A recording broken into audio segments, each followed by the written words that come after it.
महाभागवतों के चरित्र सुनने से हमारे हृदय में विशाल भक्ति का प्रादुर्भाव होता है।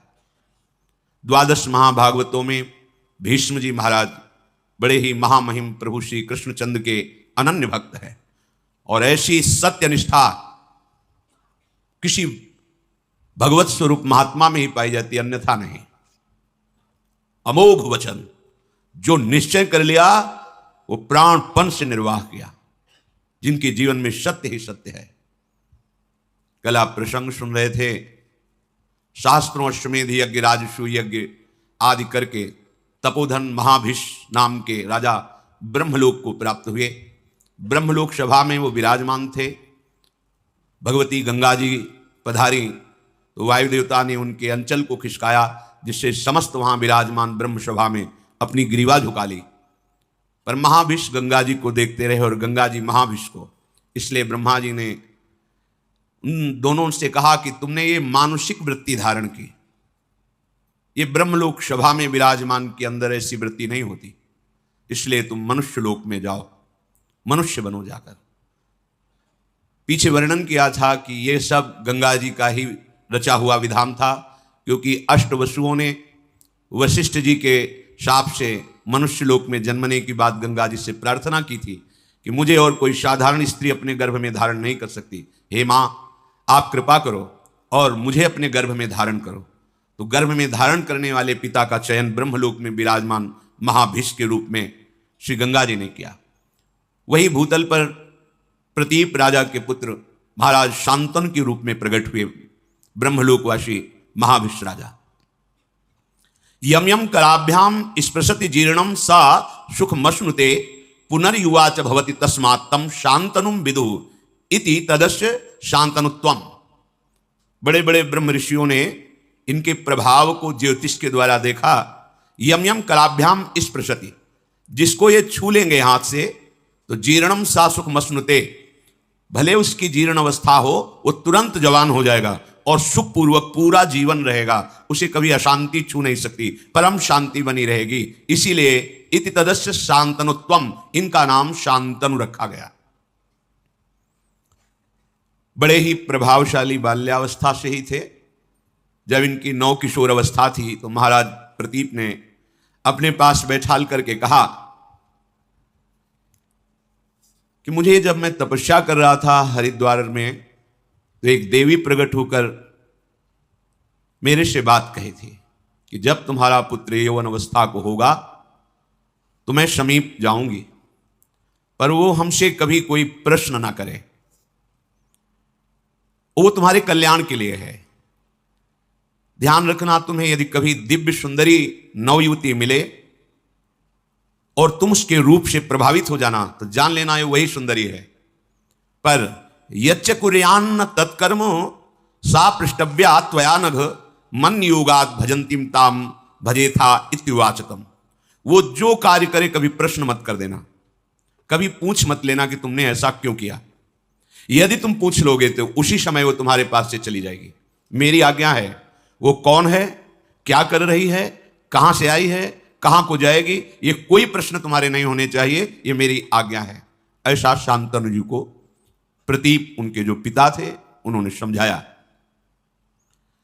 और उसी समय उनको राज्याभिषेक करके एकांत जंगल में निरंतर भजन करते हुए भगवान को प्राप्त हुए। बुद्धिमान परम प्रतापी परम तपस्वी राजा शांतनु देवराज इंद्र के समान तेजस्वी थे। एक दिन प्रजा रक्षा के लिए रुग्ण और हिंसक, जिनके जीवित रहने पर प्रजा में संक्रामक रोग फैल सकता है, ऐसे पशु और जो घोर हिंसा स्वभाव वाले हैं, ऐसे पशुओं को प्रजा रक्षा के लिए मारने के लिए वो वन में जाया करते थे। एक दिन उन्होंने गंगा के किनारे ही भ्रमण कर रहे थे, देखा अपने तेज कांति से मानो कई सूर्य एक साथ उदय हो गए हों। ऐसी तेजस्विनी नवयुवती सुंदरी लक्ष्मी जी के समान ऐश्वर्य और सुंदरता से युक्त धीरे धीरे महाराज शांतनु के समीप आ रहे हैं। उनके सारे अंग निर्दोष गौर वर्ण, ऐसा मोहिनी सुंदर रूप, उस पर बड़ी ही दिव्य साड़ी धारण किए हुए, देखते ही राजा शांतनु का शरीर स्तब्ध हो गया। ऐसा रूप तो कहीं सुना भी नहीं था, जैसा रूप देखा, आश्चर्यचकित हो गए। थोड़ी देर के लिए दोनों नेत्र अपलक हो गए, पलक झपना बंद हो गई, मानो मूर्ति खड़े हो। ऐसी दिव्य कांति, ऐसी दिव्य सौंदर्य सुधा समीप आकर के महाराज शांतनु की तरफ सांत्वना देते हुए बोले, आप धैर्य धारण कीजिए, मैं आपकी ही सेवा के लिए आया हूं। तब इनमें साहस हुआ बात करने का। शांतनु जी ने कहा, मैं देख करके ही बता रहा हूं कि तुम कोई दानवी, गंधर्वी, अप्सरा, यक्षी, नाग कन्या या मानवी हो ही नहीं सकती। त्रिभुवन में ऐसी कोई सुंदरी नहीं है, मुझे पता है, क्योंकि ब्रह्मलोक से सीधे आए हैं तो सब कुछ पता है। इनकी स्मृति, इनका ध्यान, इनकी तपस्या इतनी जोर की है कि ऐसी सुंदरी तो हमने देखी ही नहीं। पर मैं तुमसे प्रश्न नहीं करूंगा कि तुम हो कौन, बस मेरी याचना है कि मैं आपका संग चाहता हूं। जब शांतनु जी ने ऐसी प्रार्थना की तो मधुर मुस्कान युक्त महायशस्विनी त्रिपथगामिनी भगवती गंगा जी उनके ईश्वर की वृद्धि के लिए उनसे कहा, यत्तु कुर्यामहं राजन शुभम वा यदि वा शुभम ना तद वारयितस्यामि न वक्तव्या तथा प्रियम। मैं आपका संग स्वीकार करती हूं, आप इस योग्य हैं, पर मैं कभी बुरा से बुरा करूं या भला से भला करूं, आप कभी प्रश्न नहीं करेंगे। कार्य में आप रोकेंगे नहीं, किसी कार्य में मुझे कभी अपरिवचन नहीं बोलेंगे। जिस समय अपरिवचन या कोई प्रश्न, उसी समय मैं आपसे विलग हो जाऊंगी। निश्चय मेरी ये शर्त है, यदि आप स्वीकार करें तो फिर मैं आपका संग स्वीकार करती हूं। तथेति सा सदा तूक्ता तदा भरत सत्तमो प्रहर्ष मतुलम लेभे प्राप्यतम पार्थिवोत्तमम। शांतनु जी ने कहा, तथास्तु, जैसा तुम चाह रहे हो वैसे ही हमारे आचरण होंगे, हम तुम्हारी शर्त स्वीकार करते हैं। महाराज शांतनु भगवती गंगा जी को रथ पे विराजमान करके उनकी राजधानी हस्तिनापुर में उस महल में जैसे देवराज इंद्र का महल, ऐसे महल, उसमें देवी गंगा जी को विराजमान किया। जितेंद्रिय महाराज शांतनु ब्राह्मणों को बुलाकर स्वस्ति वाचन कराया। जो पिता का आदेश जैसा था कि कुछ पूछना नहीं, कुछ नहीं पूछा, आदेश कर दिया। शास्त्रीय विधान के अनुसार इस देवी से पाणी ग्रहण संस्कार में करूंगा। जो देवराज इंद्र के समान प्रभावशाली और महाभाग्यशाली, ऐसा कौन महाभाग्यशाली होगा जिन गंगा जी को भगवान शंकर मस्तक पर धारण करते हैं। त्रिभुवन जिनके नाम और आचमन अवगाहन से निष्पाप होकर भगवान की प्राप्ति करता है, जो मूर्तिमान ज्ञान, वैराग्य और भक्ति का स्वरूप है गंगा जी, क्योंकि भगवान के श्री चरणों से इनका प्रादुर्भाव हुआ है। कैसा दिव्य सौभाग्य कि जिन गंगा जी का स्मरण, अवगाहन, दर्शन बड़े भाग्य से होता है, वही गंगा जी इनको अर्धांगिनी के रूप में प्राप्त हुई। महाराज शांतनु ने शास्त्र मर्यादा के अनुसार पाणी ग्रहण किया। कुछ समय के बाद एक पुत्र प्रकट हुआ। बड़ा महल में आनंद उत्सव मनाया जाने लगा। अभी आनंद उत्सव हो ही रहा था कि देवी गंगा जी ने उस पुत्र को लिया और चल पड़ी अपनी धारा की तरफ, और वहां जाकर कहा, ऐ वत्स, तुम्हें पता होना चाहिए तुम वसु हो, वशिष्ठ जी के शाप से तुम मनुष्य लोक में आए हो, मैं तुम्हें ज्यादा यहां टिकने नहीं दूंगी, जाओ तुम अपने वसु स्वरूप को प्राप्त करो। ऐसा कह के अपनी धारा में डाल दिया, तुम्हें मैं शाप से मुक्त करती हूं। और बड़ी प्रसन्न मुद्रा में फिर महल लौट आए। महाराज शांतनु भारी असंतुष्टता को प्राप्त हुई कि प्रथम बालक, और इसने हत्या कर दी बालक की, पर कुछ बोले नहीं। दूसरा बालक हुआ, वही प्रक्रिया। 7 बालक प्रकट हुए, 7 को गंगा की धारा में प्रवाहित कर दिया जीवित। जब 8वां बालक गर्भ में आया, जेवी लेकर के चले। अथैनामष्टमे पुत्रे जाते प्रहसतीमिव उवाच राजा दुःखार्तः परीक्षन् पुत्रमात्मनः। जेवी चली तो महाराज शांतनु पीछे से ये क्या तू अमंगल कर रही, कौन है तू? ऐसी तो कोई मां नहीं देखा हमने सृष्टि में जो प्रकट होते हुए अपने बालक को नष्ट कर दे। मावधि कश्य काशित किम हिनत्सि सुतानिति पुत्रग्नि सुमहत पापम संप्राप्तम ते सुगर्हितम। अय बालकों का वध करने वाली सुंदरी, तू कौन है? किसकी कन्या है? कितनी निर्दयी हृदय की है कि प्रकट होते ही बालक को मार देती है। अय पुत्र घातिनी, अब तुझे अपना परिचय देना होगा। बड़े क्रोध से युक्त होकर मार्ग रोक लिया। कौन है तू? बड़े शांत भाव से, पुत्र काम न तेहन्मी पुत्रम पुत्रवताम वर जीर्णस्तुमम वासोयम यथा सा समय कृतः। अय पुत्र की इच्छा रखने वाले नरेश, तुम मेरा परिचय नहीं जानते इसीलिए कटु वचन बोल गए। पुत्रवानों में तुम महाभाग्यशाली पुत्रवान हो गए। नहीं मारूंगी इस पुत्र को क्योंकि तुमने टोक दिया, रोक दिया और मेरी शर्त भूल गए। मेरा समय समाप्त हुआ। जानते हो मुझे मैं कौन हूं? मैं त्रिपथगामिनी भगवती गंगा हूं। कोई पुत्र घातिनी या कोई पापिनी नहीं हूं। हाथ जुड़ गए शांतन के। गंगा जी, बड़े बड़े महर्षियों के द्वारा सेवित मैं हूं। केवल वशुओं का कार्य पूर्ण करने के लिए, उनको गर्भ में धारण करने के लिए, उनकी प्रार्थना से मैं आई हूं। ठीक है, तुमने टोक दिया। ये 8वां पुत्र महातेजस्वी महाभाग देववशु है। वशिष्ठ जी के शाप से 7 तो मुक्त कर दिए, 8वें को तुमने रोक दिया। अब ये यही रहेगा, आजीवन मृत्यु लोक में रहेगा। तुम्हारे सिवाय ऐसा त्रिभुवन में कोई राजा नहीं जो मेरा संग कर सके। तुम वशुओं के पिता हो। मानवीय सृष्टि में ऐसा कोई है नहीं कि इन वसुओं को गर्भ में धारण कर सके। अतः इन वसुओं की प्रार्थना से इनकी मां बनने के लिए मैंने मानव शरीर धारण करके तुम्हारा संग किया। मैंने पहले ही कह दिया था वशुओं से कि तुम्हारे जन्म होते ही तुम्हें मैं मुक्त कर दूंगी। ये वशु हैं, कोई और नहीं है। मैं पुत्र घातिनी नहीं हूं, इनको शाप से मुक्त किया है। महान व्रत का पालन करने वाले तुम्हारे इस पुत्र को मैं भी तुम्हारे पास नहीं छोड़ूंगी। इसमें 8 वशुओं का अंश है। ये जब संपूर्ण विद्याओं में कुशल हो जाएगा तो तुम्हें स्वयं मिल जाएगा। आप निश्चिंत रहना। जब ये बालक मिले तो इसका नाम देवव्रत गंगादत्त ऐसा नाम पुकारना। गंगा जी ने महाराज शांतनु को जो अपना परिचय दिया तो अवाक हो गए।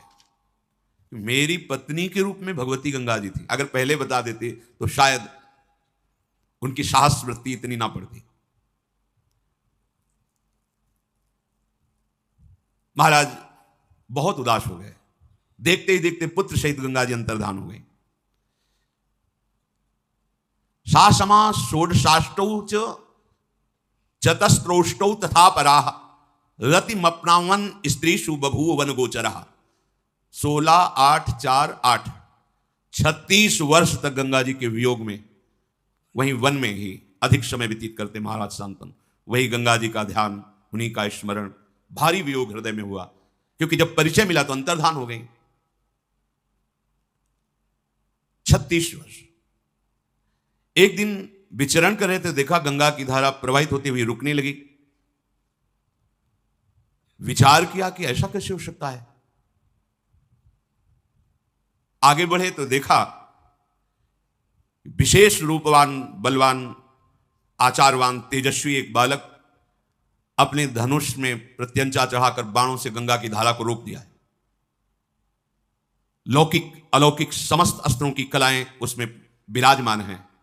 बल, धैर्य, वीर, पराक्रम, महारथी वीरता, ये सब उसमें झलक रही। महाराज शांतनु ने देखा। महाराज शांतनु इतने आकर्षित हो गए, उन्हें पता नहीं कौन है। जब नजदीक की तरफ बढ़े तो बालक देख के ही अंतर्धान हो गया। बड़े विस्मय में पड़ गए कि ऐसा तेजस्वी बालक अभी तक हमने नहीं देखा जो बाणों से गंगा की धारा को रोक दे। बहुत चिंतित थे। इतने में देखा कि भगवती गंगा जी उस बालक को हाथ से पकड़े हुए सामने आई। बड़ा दिव्य रूप पहले से भी अधिक प्रकाशित गंगा जी का है, क्योंकि इनके संग के लिए ही अपने रूप की गरिमा को कम किया था, तब ऐसा रूप था। आप तो दिव्य रूप गंगा जी का। दिव्य अलंकारों से विभूषित देवी गंगा उस बालक को सामने लाई और कहा, ये वही आपका 8वां पुत्र है जिसके लिए आपने मुझे कटु वचन बोले थे, रोका था और मैं लेकर के अंतर्धान हुई थी। पुरुष सिंह त्रिभुवन में इसके समान कोई अस्त्रवेत्ता नहीं, शास्त्रों का ज्ञान रखने वाला और शस्त्रों का ज्ञान रखने वाला। इसे मैंने बड़ी दिव्यता से पालन पोषण किया है। यह अब आपका पुत्र है। यह महर्षि वशिष्ठ से 6 अंगों सहित समस्त वेदों का अध्ययन करके ब्रह्मबोध हो चुका है। महाराज वशिष्ठ जी योग वासिष्ठ नामक पूर्ण ब्रह्मबोध कराने में समर्थ ग्रंथ है योग वासिष्ठ। ये अस्त्र विद्या का महान पंडित, महान धनुर्धर और युद्ध में देवराज इंद्र को भी परास्त करने की सामर्थ्य रखने वाला बालक है। देवता असुर कोई भी त्रिभुवन में ऐसा नहीं जो इसके सामने टिक सके। नीति को भगवान शुक्राचार्य जी से हमने शिक्षा दिलाई है और देवदानव वंदित भगवान बृहस्पति जी से इसने शास्त्र ज्ञान प्राप्त किया है, ब्रह्म ज्ञान वशिष्ठ जी से प्राप्त किया है। महाबाहु महात्मा ये पुत्र अंग और उपांगों सहित पूर्ण रूप से प्रतिष्ठित है। जमदग्नि नंदन महर्षि भगवान परशुराम जी का ये शिष्य है, अस्त्र विद्या में उनके समान ही है। मैंने पूर्ण करके इस पुत्र को तुम्हें दिया है। राजधर्म, अर्थशास्त्र, मोक्ष धर्म, समस्त धर्मों का ये महान पंडित है, ज्ञानी है। जाओ, ये तुम्हारे कुल की कीर्ति का वर्धन करने वाला होगा। अभी कुछ बोल ही नहीं पाए थे महाराज शांतनु की देवी गंगा अंतर्धान हो गई। गंगा जी की आज्ञा शिरोधार करके महाराज शांतनु सूर्य के समान प्रकाशित होने वाले अपने पुत्र को राजधानी में लाए। हस्तिनापुर अमरावती के समान सुंदर, देवराज इंद्र की राजधानी अमरावती। जे ही संपूर्ण प्रजा को पता चला कि शांतनु का अष्टम पुत्र जो गंगा जी ले गई थी वापस आया है, संपूर्ण प्रजा में आनंद की लहर दौड़ गई। बड़े ही सौम्य स्वभाव महात्मा, गुणवान, ज्ञानी, नीतिज्ञ, शास्त्रज्ञ, शस्त्रज्ञ ऐसे युवराज को प्राप्त करके शांतनु जी को बहुत सुख हुआ और विद्वान ब्राह्मणों को बुलाकर युवराज पद पर अभिषिक्त कर दिया। अति पराक्रमी पुत्र को प्राप्त करके पिता शांतनु को अपार सुख हो रहा है कि अब मेरा जीवन आनंद में, राज्यभार संभालेगा और अपना जीवन में भजन करके समाप्त करूंगा, क्योंकि अब कोई कामना नहीं रह गई। पर सावधान रहना चाहिए, साधक को सावधान रहना चाहिए। हृदय की स्थिति ऐसी होने पर भी कि मेरे पर कोई कामना का प्रभाव नहीं पड़ेगा, ऐसा कभी नहीं सोचना चाहिए। जब तक शरीर में श्वास है तब तक साधक को कभी अपने को सिद्ध समझकर मनमानी बर्ताव नहीं करना चाहिए, क्योंकि जिनके चरणों का आश्रय लेकर तुम चल रहे हो ये उनका प्रताप है। अगर अहम आ गया तो उन्हीं के चरणों की शक्ति से बलवान माया है। माया शक्ति भगवान की है, किसी और की नहीं है, तो परास्त होने में देर नहीं लगेगी। किसी और की होती तो परास्त न कर पाती, पर जैसे मम माया तैसे ममैवांशो, बराबर का खेल है। अगर अहंकार कर लिए तो गिर जाना पड़ेगा, या इतना विश्वास कर लिए कि मुझे कोई परास्त नहीं कर सकता। नहीं, यही डर ही डर हरिवंश सहित जिनो भ्रमय गुण सलिल पर जिह नामन मंगल लोक त्यों सुहरिपद भजु न विलंब करे। डरते रहो, कभी कोई हमारी वृत्ति को चुरा न ले। जो एक एक वृत्ति हम अपने आराध्य देव श्यामा श्याम के चरणों में समर्पित करते हैं उसे कोई चुरा न ले। महाराज शांतनु पूर्ण काम होकर युवराज पद पर वो विराजमान, और सब शास्त्रों का, शस्त्रों का ज्ञान, बड़ी प्रसन्नता है। आगे चलकर ये सम्राट पद पर बैठे और अब वो एकांत सेवन करने लगे। एक दिन उनको ऐसी सुगंध आई कि खींचे चले गए उस सुगंध में, घ्राणेन्द्र में 4 योजन तक सुगंध जाती थी, योजनगंधा। खिंचते हुए सुगंध को लक्ष्य करके जब पहुंचे तो वहां देखा एक नौका में मूर्तिमान मानो सुंदरता विराजमान हो, ऐसे एक देवी विराजमान है। श्याम नेत्र हैं, किशोर अवस्था है। देखते ही महाराज का चित्त जो कह रहा था कि अब तो पूर्णता है, अब कुछ नहीं चाहिए, बदल गया। कश्य तुमश काचासी किमचा भीरु चिकीर्षसी, तुम कौन हो, किसकी पुत्री हो और यहां नाव में कैसे बैठी हो? चक्रवर्ती सम्राट है। खड़ी हो गई आसन से, नाव से प्रणाम किया और कहा, राजन आपका सदैव मंगल और कल्याण हो। मैं निषाद की कन्या हूं और मेरे महामनस्वी निषाद जो पिता हैं वो बिना शुल्क लिए यहां से आने जाने वाले ऋषियों की या जो भी आए जाए, निशुल्क हम नौका की सेवा करती हैं। जैसे ही ये बोला महाराज शांतनु तो बिक गए, शब्द सुनकर, रूप देख करके, क्योंकि यही भगवान श्री कृष्ण द्वैपायन व्यासदेव जी की माता हैं।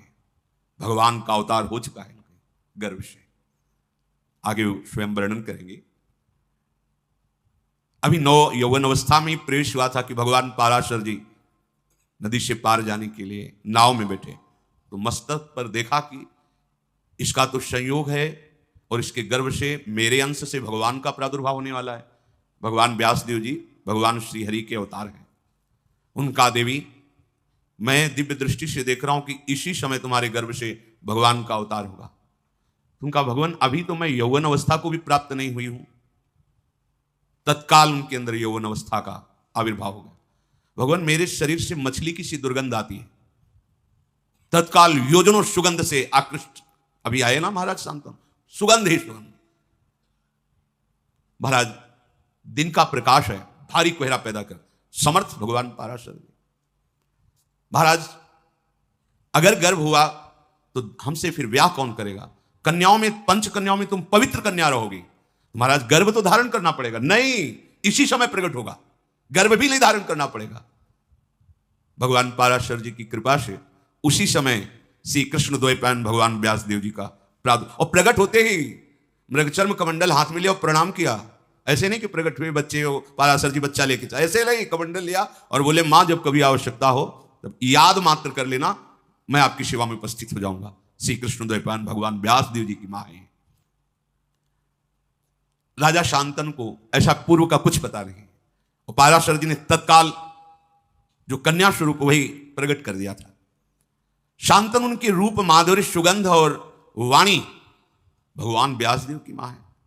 सुनते ही मुग्ध हो गए, जैसे गंगा जी पर। तो गंगा जी के वियोग से जो हृदय की दशा हुई थी, वो देवव्रत गंगादत्त से मिलने पर पुत्र के थोड़ी शांत हो गई थी। फिर वही नवीन, बहुत सावधानी की जरूरत होती है। उपासक कभी ऐसा न समझ ले कि अब हमारा कोई नहीं बिगाड़ सकता। हां, प्रभु की कृपा से मन प्रभु में लग गया, कुछ अच्छा नहीं लगता है, पर सावधान, कभी भी कोई वृत्ति, वही दशा आ गई जो गंगा जी के वियोग में थी। सीधे उतरे नाव से, तुम्हारा घर कहां है? बताया। वहां गए, चक्रवर्ती सम्राट है। जे ही देखा निषाद ने कि महाराज पधारे, प्रणाम किया, अर्घ दिया, पूजन किया। महाराज, मेरे तो भाग्य खुल गए, आप जैसे प्रतापी राजा यहां पधारे हैं। क्या आज्ञा है, क्या सेवा करूं? वो जो नौका में विराजमान युवती है, तुम्हारी पुत्री है? हाँ महाराज, मैं तुम्हारी पुत्री का वरण करता हूं और उसको मांगने आया हूं तुमसे। महाराज, ओहो, मुझे चिंता थी कि इतनी सुंदर पुत्री का वरण कौन, किसके साथ करूंगा, मेरे पास तो धन नहीं, संपत्ति नहीं। भगवान ने मेरी बात सुन ली।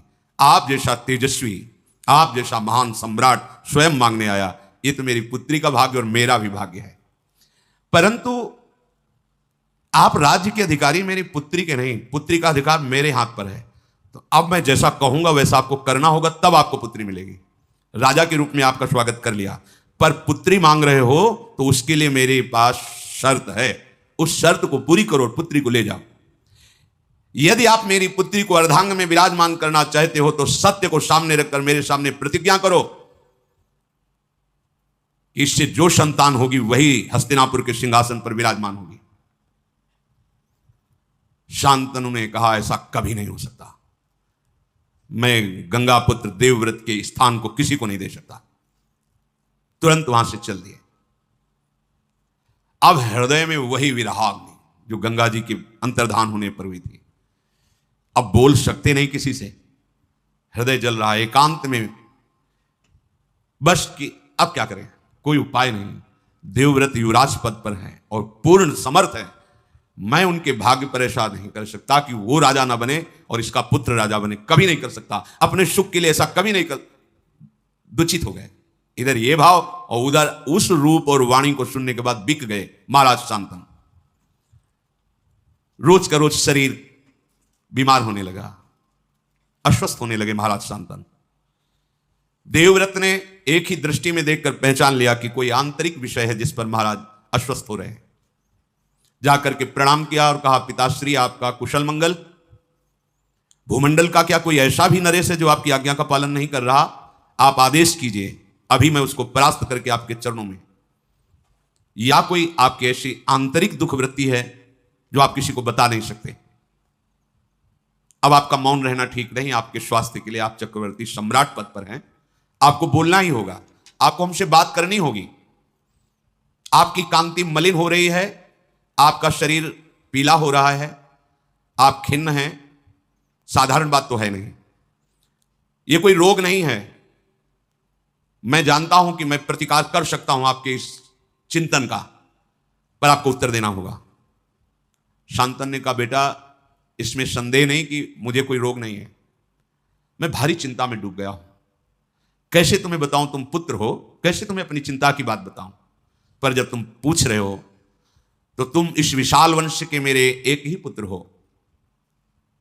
मुझे पूर्ण पता है कि तुम पुरुषार्थ में समर्थ हो। मुझे पूर्ण विश्वास है हस्तिनापुर के सिंहासन के योग्य भी तुम ही हो। पर मैंने एक नवयुवती देखी तो मैंने विचार भी किया कि अगर एक पुत्र पे कोई संकट आ जाए तो पूरा का पूरा सिंहासन खाली।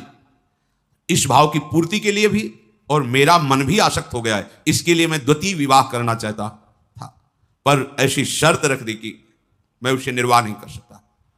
तुम्हारा कल्याण हो, तुम आनंदित रहो, तुम शूरवीर हो, कभी किसी बात को सहन ना कर सको ऐसा नहीं। धैर्यवान हो, मेरी बात को छुपाओ और तुम राज्य सेवा में लगो। मैं संदेह में पड़ गया हूं, जब तक कि संदेह निवृत्त नहीं होगा तब तक मुझे शांति नहीं मिलेगी। अपने पिता के हितैषी बूढ़े मंत्रियों को बुलाया और कहा, साफ साफ बताओ। पिता ने बताया नहीं। किससे आसक्त हैं पिताजी, क्या शर्त है? तो उनका, मैं इतना जानता हूं कि कोई निषाद राज की कन्या है, पर शर्त क्या है मुझे पता नहीं, ये तो सारथी ही बता सकता है, क्योंकि महाराज का सारथी महाराज के साथ वहां तक गया था, हम सब पीछे ही थे।